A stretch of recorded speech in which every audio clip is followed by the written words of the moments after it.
The views and opinions expressed by the host do not necessarily state or reflect those of the hospital and its management. Furthermore, the views and opinions of the guests do not reflect those of the host, the show, the management, and the hospital. Lastly, no copyright infringement intended. All materials used and music background credit to the owner for public service purposes only.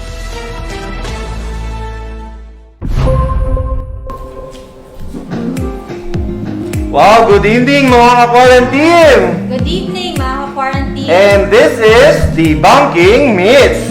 There you go.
Alright.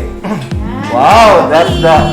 Wow, good afternoon, Dr. Helen. Or good evening na. Good evening, Dr. Helen. Good evening. It's a Monday again and mga ka-quarantine, nakita karon sa atong Debunking Myths ug importante kay ni siya nga simana dinhi sa Vicente Soto Memorial Medical Center ug sa tibuok kalibutan siguro, di ba? So, remember, nurses are what Filipinos are known for worldwide. Correct. And today, let's spread the love for nurses because we will officially open our Nurses Week, right, Happy Dr. Helen? Nurses Week! Alright! Mao man siya gitawag na itong mga heroes good, no? Mga our unsung heroes. Florence Nightingale. And mandirigma. Kung diri pa ka sa Soto, kay Sotonians kay mandirigma. O dili lang ni siya exclusive sa atong mga nursery, but this is for all the nurses out there. In fact, nagyutay invite no nga kana yung it's a person good o a brand for nursing. So ato nang atangan karong taod, no? And we would like also to acknowledge the presence of our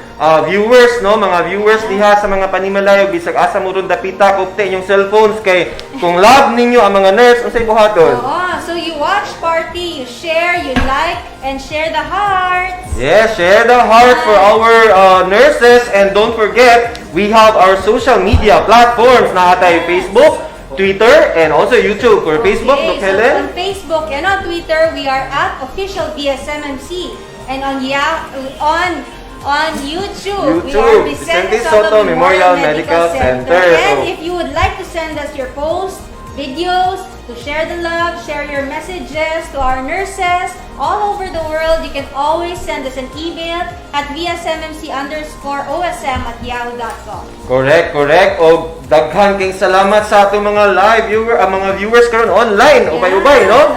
Thank you for the hearts, no? Thank you for the hearts. Thank you for the love. Okay, again, we are going to open our Nurses Week here in Vicente Soto Memorial Medical Center. So don't forget again, share, like, and subscribe to our official social media platforms. Yes. Okay, so Dr. Helen, it's good siguro to start calling the team of the Nursing Service Department of Soto. Every organization will have its head, no? And it's the head who really leads, inspires, empowers, listens to each of the problems. Siya yung pinakamasakit ng ulo, okay? So, I know this guy is a very shy guy, but wala siyang choice. Siya man ang chief nurse. So, help me welcome Sir Mark Valencia. Or also known as Sir Mark Franco Valencia. Alright, Sir Mark Franco Valencia. Asa ka nato, no? Let's wait for Sir Mark. Sige. Because we actually have a number of nurses in our live studio tonight. So hopefully, one able to show their faces on camera. Correct. No, o karon ana gyud si Sir Mars Valencia ganinang buntag according sa iyang mga secretaries ug tanan kuan shy pa. Pero karon dayong hapon pagkahuman sa executive meeting na sa imong atubangan. Alright. This is Sir Mars Valencia, our head of our chief nurse no of Nursing Service Department of Vicente Soto Memorial Medical Center. Good evening, Dr. Madamba. Good evening, Attorney Pangali. Okay, let's greet our nurses out there, atong mga quarantine, sir. Mayong gabi and good evening sa tanang mga kauban natong mga nurses sa nagtan-aw karon sa tuang live na Facebook. Alright, so finally you're here, no? Kay since March until karon, di mag-finish Sir March, no? Kay siya magina, he works at the background. So, let's discuss our Dear Nurses Week. So, karon ni siya kasugod. Today is the start of the celebration of the Nurses Week. But here in Soto, we celebrate the Nursing Service Week. So as to include every member of the nursing service family. So, inclusive yes, kayo. Wow. We include the midwives, the nursing attendants, our ward clerks are also part of this celebration. Wow, that's very good, no? So that's why we called it Nursing Service Week. Nursing service. So kini mga nursing service kay pinakadaghan man ni sila no. They are like how many mo ka book, sir? We are now almost 900. Almost 900 in the division. So kanang 900 ha. Kinahanglan nagtan-aw din mo karon kay para maka-abiba mo sa inyong mga leaders diri sa. So mag-expect kami automatic 900 viewers. 900 viewers automatic no guaranteed. No? Alright. So Sir Marks, unsa may ato ang team sa ato ang nursing for this year's team, nursing the world to health in the new normal. Oh, nursing to the world to health in Nursing the world to health in the new normal. Nursing the world to health. Kining atong gipakita karon sa atong screen mga quarantine mao kana ang ato ang activities no banner no for that's our theme for this week celebration. So sir, I think wa man karon nag-inusaras diri Sir Marks no. Kumusta man sir ang pagpadagan sa nursing service department, especially nga ni agi na tong pandemic no, ubay-ubay gyud nya karon nanam jud sa motubangan, imo jud ning tubagon. So, man. Yes, it was very difficult at that times with all the uncertainties, the anxiety, because it's a pandemic. It was the first time we faced this, but with the support of our from the nurse managers up to the nursing attendants and to the nurses, with their support, we're able to make it. We're able to take care of those patients. So I'm so proud to say that the nurses, the nursing service family of the Vicente Soto faced the pandemic with courage. Wow, with courage. There's so many things that we learn from it. Ato, pakpakan naman courage! Nagay mo diri sa live audience gani diri sa Soto Live, kinahanglan best in pakpak. Pakpak! Okay. So there mga quarantine no, it's so happy to be here. Naabadi ay battle cry ang nursing service. Kung gusto na mag-quit, dili na ko. What is your battle cry? What is like your Laban. Adja. Okay, let's spread that love. And Sir Marks, I think we would like to ask you to please introduce your team of nursing here in Soto so that ato sa mapakita dito sa atong mga ka-quarantine, no? Sa atong mga family members out there. With us tonight is the Assistant Chief Nurses, Mr. Ernesto Adolfo, Ma'am Becca Redas. Please come forward. Okay, ni si Ma'am Becca, kailan mo ano yung mga ka-quarantine kay every Tuesday. Ano? Moni ang atong host si Ma'am Becca sa mental health check. Okay. Ako ang si Sir Ernest. Okay. Also with us are the nurse managers, Mr. Richard Balbon, Miss Visaria Inhambre, Mr. Arnold Daclan, Miss Jessa Miramontes. Hi, say hi. Come. Okay. And the nurse supervisors, Mr. Christian Amatong, Mr. Salvador Balanza, and Mr. Well represented. Okay. Terence Coyos is also with us. Alright, so mauni ang ato ang team of nursing department here sa Vicente Soto Memorial Medical Center. In-out tayo, no? Physical distancing. Sige, Ato sa nitang tango ng TV, technical, tango ng TV. Alright. So, unsa may atong atangan, no, especially karon ka, ang atong maka-quarantine, di man kaari diri sa ospital. Unsa man ilang atangan sila mga panimalay, nga ilang makita or maka-celebrate sila kuyog nato sa ato ang Nursing Week. So, we encourage you to join us this coming Thursday. Nurses are preparing advocacy videos that will be shared during our FB Live this Thursday. So aside from the webinars for our nursing staff, we have also advocacy videos, the Alima Film Festival. Nurse na, Yes, they are coming from the different units of the hospital. So nagpasabot sir nga libre ni?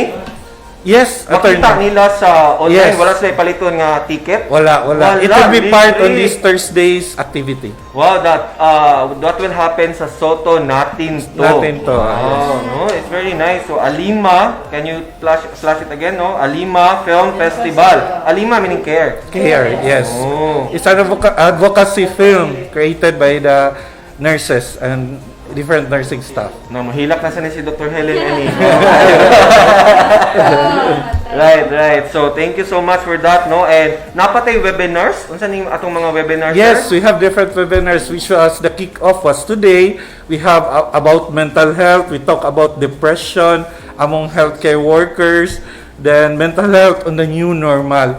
So by tomorrow, we'll be talking also about toxicology in nursing and its implication to the new normal.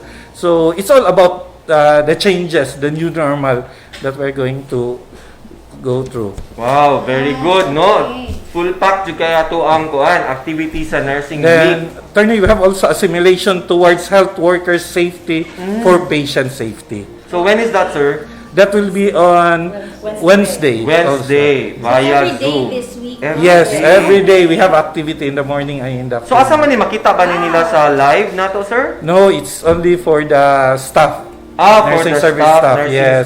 Kay gi-equip gid nato ato ang mga Yeah. empleyado. Yes, nursing mas service staff. mas daghan pa, ma-refresh pa ang ilang makadunan. Wow, very good. Okay. So mao ni ang ato mga activities. So mga ka-quarantine ha, giauhag mo namo sa pagtan-aw sa Soto Live karong umaabot Huwebes para sa ato ang Alima Film Festival. And let's all give a hand to our nurses. May mga mensahe diha mga madam and sir? Ha, na mga mensahe diha? Shout out sa inyong mga Pa-shout out? co-nurses and families. Kinsa may shout out diha? Friends, Na mga loved best in shout out ones. diha. Pasay-shy pa ni sila pero nitanaw nimo sa show sa kuan Alima, mga artista din sila dito. Alright. So thank you so much to our nursing service department. Round of applause. Okay, you are now excused. Thank you so much, Sir Mark. Thank you so much, Sir Mark. Thank you, Doc. Thank you. Okay. Yeah. Sige, so tawagon niya nila sila kay magpa-sample tayo ng mga talents later, Dr. Helen. Meron dyan mga hindi nahihiya. So, yung mga walang hiya, pwede silang kumanta, pwede silang sumaya. Paliw ta sa pagsira pwede sa magbala. putahan sa command center para wala makagawas diha.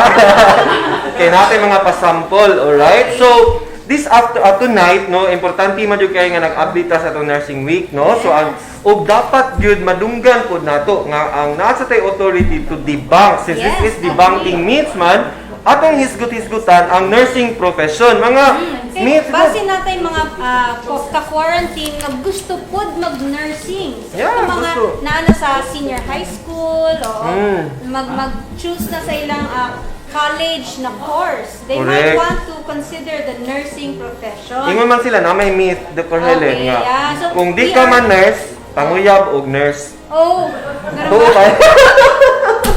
Wala, so, Okay. alright, Dr. Helen, so let us now introduce our guest for Yes, so we tonight. are very lucky tonight to have Debonair, no, speaker, and somebody who is really a teacher, who is a good friend of mine. He's also an advocate of several health issues, including HIV. Doon ko siya naging kapartner. Oh, nasa rin may history. Oo, may history kami niyan. Okay, sige.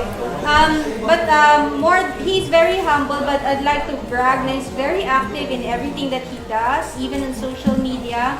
And when he says yes, he means yes. And because we asked him to debunk some of the nursing myths tonight, He is the dean of the College of Nursing of ACT, and the current president of the Philippine Nurses Association, Cebu chapter. Wag gyud alang-alang. Wag gyud alang-alang ang atong guest karon, no? We get the best of the best, no? Kay ako lang sa ningkuan ba fact ba nga karon pag yun din taon ni siyang alas 12 kabaw nga i-guest siya dire, no? So Boy Scout pa, laging handa. laging handa niya. Tungod lagi kay love man gyud niya ang nursing profession ug dapat love man gyud niya tanang membro. So naa siya karon natulong gabi una. So Dr. Helen, Okay, help us welcome Dr. Joseph Stephen Descaliar. alright. So alright, thank you so much. Kamusta ka naman, sir? Okay lang, thank you so much, Dr. Helen and Attorney. Yeah, remember that time sa COVID, katong rising kay ang COVID, and Dr. Stephen was one of our Zoom guests. And di now ba? he's right here. He's live. in the Joining studio. Mas cute, magiging ka sa personal, Doc. Okay, Doc, kumusta? Okay lang so far, so we're doing fine, and I would like to extend, in behalf of the Philippine Nurses Association Family Cebu Chapter, we would like to extend our congratulations and greetings to all the nurses as we celebrate, or as you celebrate your Nurses Week. So Wow. mabuhay ang mga nurses, mabuhay ang mga Mabuhay. nurses, especially sa Vicente Soto. So, the PNA president, the Philippine Nursing Association president is here with us, no? Live na live. So, it's good also that the leadership of nursing should debunk some myths nga atong ipakita. So, ready na ka, Doc? Ready na lang. With the ano. So, gitawag na ba ni rectifying misconceptions? Okay. So, let us rectify some. Okay. Let's start with number 1. Number 1, nurses are just doctors' helpers. Okay? Nurses are just doctors' helpers. Nurse ra ka. So mo na kasagaran no nga notion sa mga tao or usahay moingon nga nurse ra ka or nurses are just doctors helper. We all know that some work that nurses do helps doctors. It's real. But the majority of the nursing working is independent, no? It is just as vital as the patient care as doctors work. Nurses diagnose also and treat patients every day. We administer tests and giving life-saving care. To the point also, ang atong mga nurses are also generally in charge of the patient advocacy.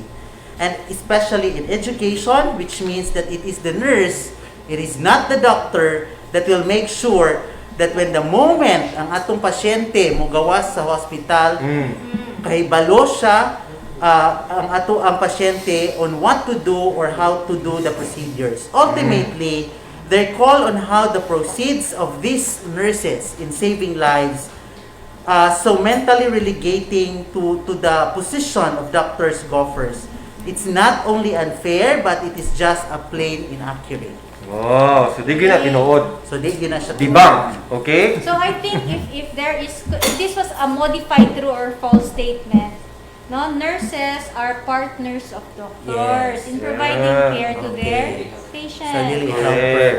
So, not helpers, they are the partners. Okay? I think often nurses also would sometimes correct. No, when doctors are humans, they also make mistakes. Correct. And they are like our consensya. Yeah, consensya. Ang Actually, consensya, nurses are oo. empowered man to talk to the doctor. Yes. Example, kung naay something kulang, ang nurse may mo-inform, di ba? So, it's a And partnership. it's the nurses that are really spending time, physical time with patients. With the patient, correct. And very important yung progress notes ng nurses kasi they will know what happened to the patient during the 8-hour shift. Correct. So, perfect, no? It's debunked. Thank you for that, doctor. So, now, doctor-nurse.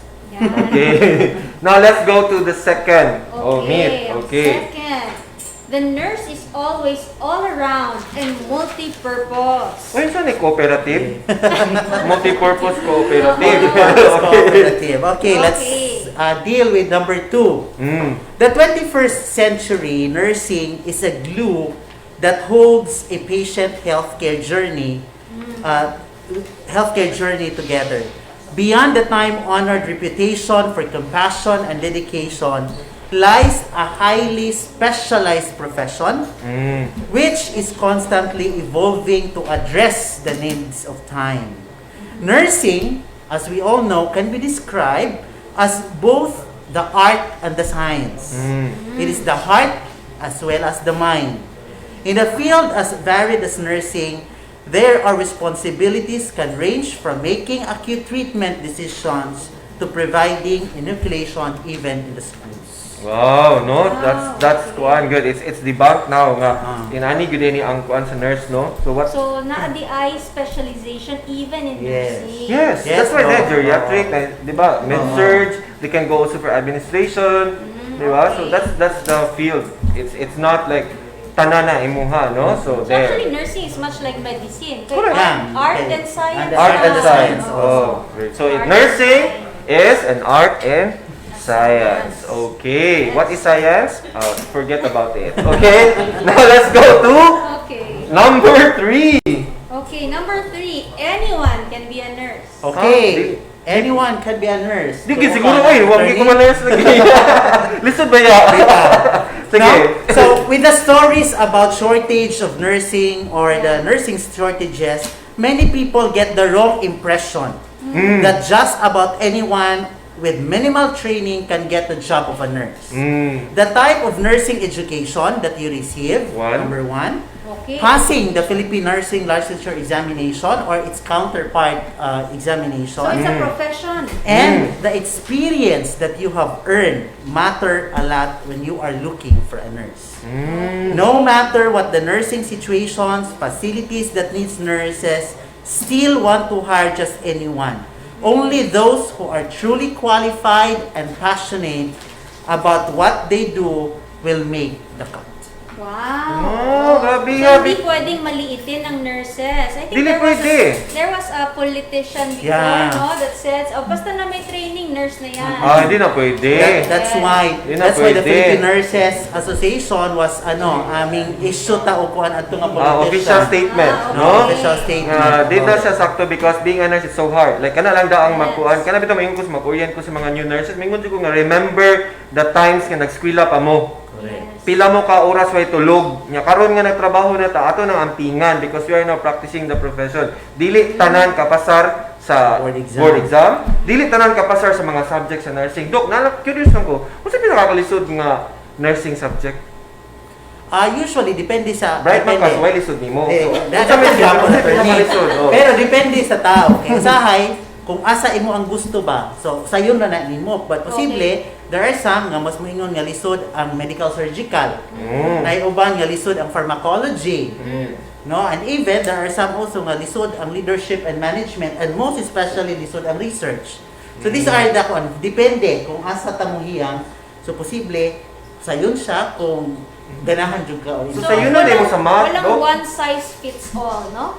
Wala, no one size one fits size all. fits So all. sayo na din mo sa math. Wa man mo gi-mention nga lisod Ang ang math. math mao gyud nay pinakalab sa tanan. Ano magbuol na sa pharmacology during the computation. So diha na ta. Alright, So you alright. always have to remember, no, when your path is difficult, it's because your calling is higher. Correct. The calling is higher. And you can never survive this profession of nursing if you don't have the value of altruism. Yes. Dili ni Because sa kwarta ang it's nursing. really a Naani field siya sa of care. Yes, it's a no? field of care nga. It's inside. In ang iyang, di ba, the happiness is Yeah. like to serve. Inaana gyud na dapat, no? That's why I told kini mga nursing nga gusto mo gawa sa nasud ba. Yes. I told them that remember when you go there, your motivation is not the money. Yes. Not the dollar. But you want to, expand your horizon and you have to share to more people globally. So, Yes. yun na siya. Secondary rin ang kwarta diha. Di ba? Money is not an issue. Yes. Oh, di ba? Okay, so thank you so much, no? Anyone can be a nurse. That's debunked already. Yes. Okay. Number 4. Yan. Number 4, Oh. all in white uniforms and scrub suits are nurses. Meaning apil ng white lady ani ro. Bitaw the wearing of uniform in the nursing profession can be traced sa history sa nursing during the time of Florence Nightingale. It was Florence Nightingale who introduces sa iyang mga nurses to wear the uniforms. The one common thread across the century of nursing is that the air of professionalism has always been the driving force behind the uniform. But the uniform that has been used before during the time of Florence Nightingale is not white. It's not white. Gray. The color is gray. No, it was a layer of gray, and the uniforms were used. That was used. It was in 1900s. White was the primary color used because it is considered to be looked as a clean, sanitary, and scientific. But most of the healthcare professionals also wear the white as well as the scrub suit. So therefore, it's not only nurses who are wearing the white uniforms and the scrub suit. Oo. Correct. Interns also, no? Interns also. PGIs, PGI. residents, Medtechs. medtechs, PTs, Yeah. pharmacists. Correct. Everyone, like even ka ng mga therapists, you healthcare know, workers. I think across all. beauticians.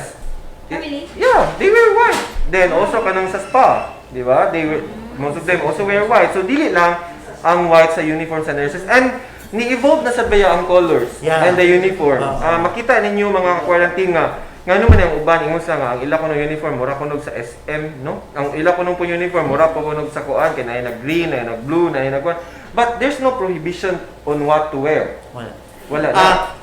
Before layering of the uniforms with the katong apron, no, that's part of the traditional. But because of the work of the nurse, the fast-paced nursing services, no, so mo nang evolve siya mo na to the point nga abot na ang scrub suit para makalihok dayon ang pasyente, ang nurse rather, makaresponde dayon